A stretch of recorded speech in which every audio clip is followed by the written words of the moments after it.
Hello students, so in this lecture we will be discussing about magneto resistance and its effect to a greater extent in GMR, that is giant magnetic resistance, and we will try to understand the mechanism behind such effect. Now, magneto resistance is change in electrical resistance R with application of magnetic field H. Now this resistance increases as current in the same direction as magnetic force. It was first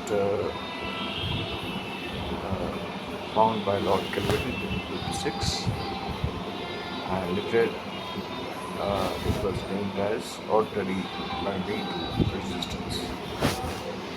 Now, similar to this effect, or an upgradation to this effect, came where the term GMR, or giant magnetic resistance. It is this reason, it is this effect phenomena which is responsible for our all storage, the digital storage that we have, hard disks. This magnetic resistance GMR is the main principle behind it. Now, what this GMR tells us is that there will be a change in battery resistance depending on whether the magnetization, that is M, of the adjacent ferromagnetic layers are parallel or antiparallel. So that means that if we have a system where we have alternate ferromagnetic and antiferromagnetic layer, the system will give rise to this GMR effect. And if the resistance are the layers are parallel, means if we have a ferromagnetic and another ferromagnetic system, two ferromagnetic systems, then the resistance will come down because the electrons will experience less scattering. If it is in the antiparallel case, then the electron scattering will be higher. This magnetization was controlled by applying this external magnetic field. That's how this magnetic term came into the existence, B.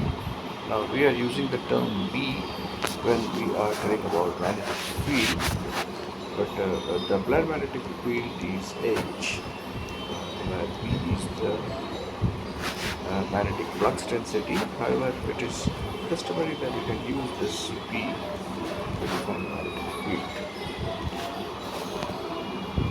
This effect of electron scattering on the spin orientation, this is the main principle behind magnetic resistance. Electron scattering, which is the cause of resistance, electrical resistance, this is getting affected by the electron spin spin. This is what gives rise to the magnetic resistance or giant magnetic resistance. Now this magnetic resistance, as I said, it is used in a lot of storage devices. Apart from that, it can be used in sensing devices and in mechanical systems. Again, talking about the magnetic storage, we can say that the right head generates a strong magnetic field. Go step by step. The reed head detects the magnetization of the regions, and the magnetic surface is divided into domains. And now each domain has got some external magnetization. So we take a magnetic field, we have different domains in it. So these domains represent different orientation of the magnetization. That means M, we talk about M, which is equal to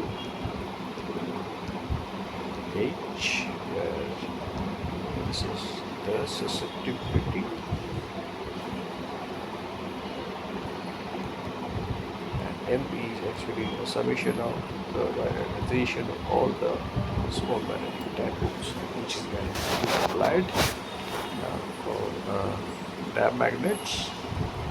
This is close to -1. For ferromagnetic it is close to 1. So it is how the magnetic field, how well it orients the small magnetic dipoles along its length. So the GMI has got a different effect.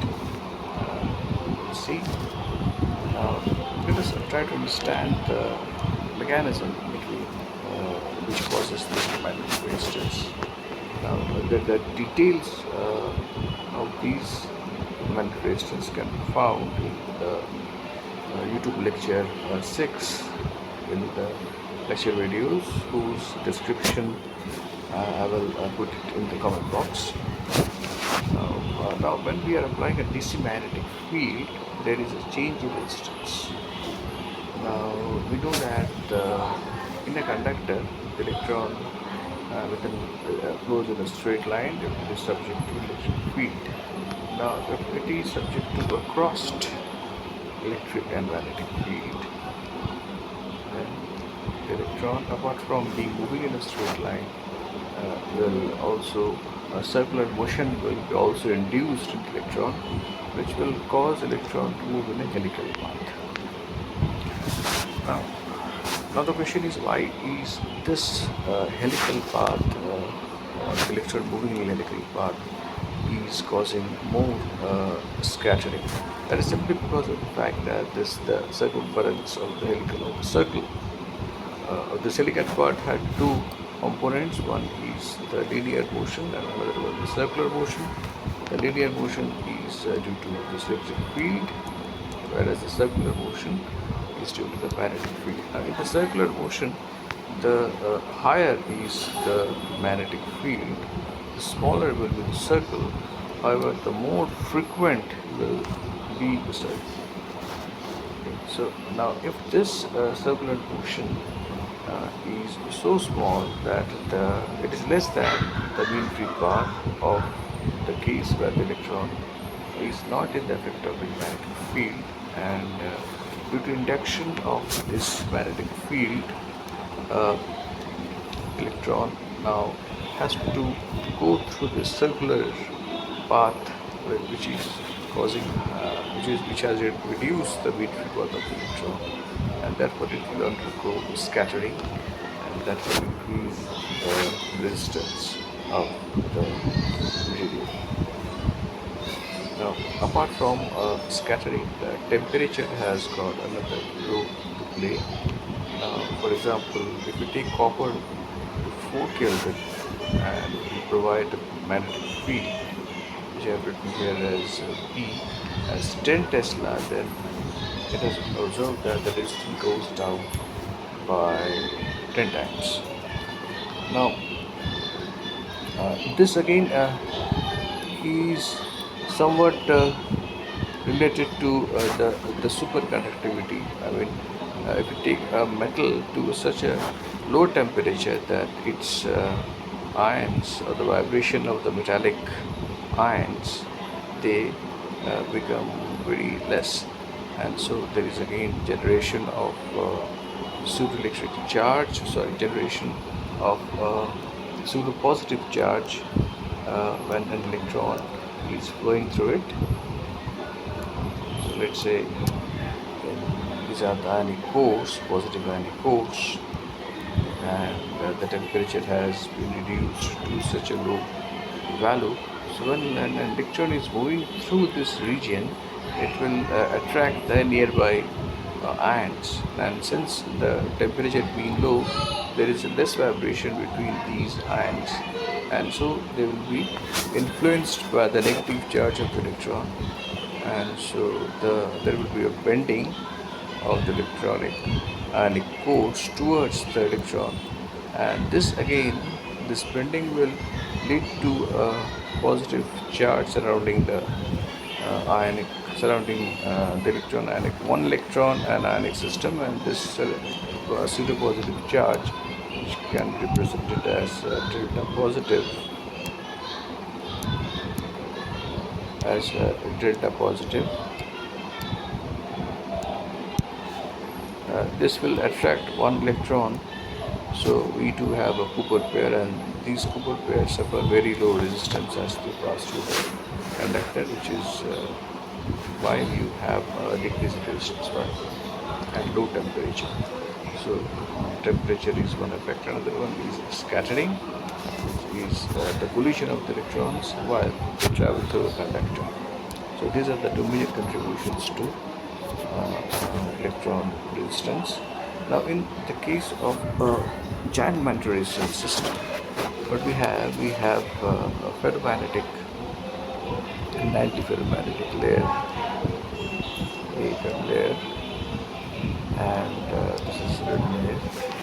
Like you can have a chromium and iron layer, where this one is the antiferromagnetic, where iron is the ferromagnet. Similarly, you can have a copper and cobalt system as well. Now, as per the GMR, the resistance increases due to some spin orientation taking place at the difference. Before going to that, let us discuss the different systems of GMR. I mean, all of them are basically an antiferromagnetic and ferromagnetic layer, but they can be fabricated, or they can be made in three types of systems, similar three types of systems. First one is the regular ferromagnetic, magnetic and non-magnetic layers, multi-layers, where one of the magnetization direction of one magnetic layer is opposite to the next magnetic layer, which are being and a barrier of an antiferromagnetic layer between them. This is one type of system. Second type of system is where you have a non-magnetic matrix, and on it small non-crystallites of magnetic materials grow. This is one type of system. And the third one, which is called a hybrid system, is actually a hybrid of the above two, where you have the permanent magnet as nickel iron magnet, which has got opposite magnetization direction as in the previous case. However, the non-magnetic, there is no non-magnetic layer actually, but in fact it is being replaced by a magnetic composite system consisting of silver and a magnetic particle, that is cobalt. So we do form a nanocomposite system where it is being used in place of the antiferromagnet AFM, and we are having the normal magnetic layer. So we do form the formation of layers of these sort of systems. So there are three ways by which this GMR effect by alternate ferromagnetic and antiferromagnetic systems can be made. Now, this the change in resistance occurring due to this is, or due to the GMR, can be quantitatively represented by a parameter called the relative elective resistance, RE, and it is expressed by this relation, where RB stands for the resistance when magnetic field has been applied, and RO stands for resistance where there is no magnetic field, and this 10/2 comes to 2%. And it has been observed that this RE value, with increase in magnetic field, this relative resistance, it goes down. Now, the reason of such effect is, now say you have compare with two different magnets, magnetic fields. One like B2 here is having a higher value than B1. So the frequency of occurrence of the circles in the helical path will increase the frequency. However, the radius of the circumferential electronic traverse path has decreased. Now, what this actually leads to a decrease in this is written as increase, what should be? It is a decrease in effective resistance. That is how this decrease works. So there is an initial increase and followed by a decrease. Now, the thickness of the ferromagnetic layer also plays an important part in the GMR effect, and it has been observed that we have taken an iron and chromium system, and it has been found that with the increase in thickness, the resistance value it first increases and then goes down. And in the case of an iron chromium system, this thickness, which is can be called as the critical thickness, has been found to be around 7 nanometers.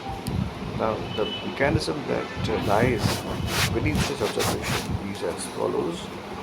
If we closely concentrate in at one ferromagnetic and ferromagnetic system, there is a pinning of spins at the interface. So, these are the electron. This is a ferromagnet, this is an antiferromagnet. So, at the interface region, there is spinning of spins. So, this actually causes the exchange bias.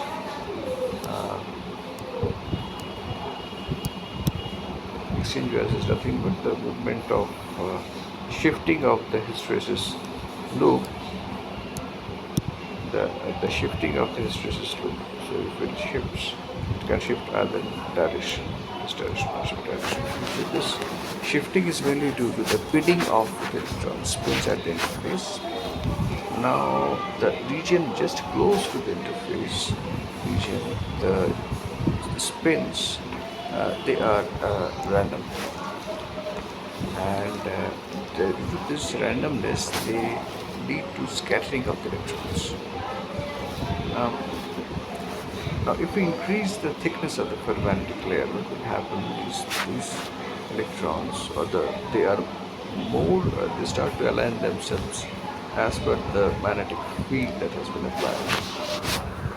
And as they align themselves, there are certain magnetic, certain spins which will be oriented as opposite as along the magnetization direction, whereas those there will be also certain which will be oriented opposite to the magnetization direction. The opposite ones will cause higher scattering in the electronic flow. And so as the thickness increases, due to this alignment of the electron spins, after a certain critical thickness has been achieved, this causes the lowering of scattering, and more the electron gains mobility, causing more current, and this is the reason why this resistance goes down, and we also find certain which is and that is reflected in the plot. So this is due to the alignment, starting of alignment of the electron spins that are close to the interface.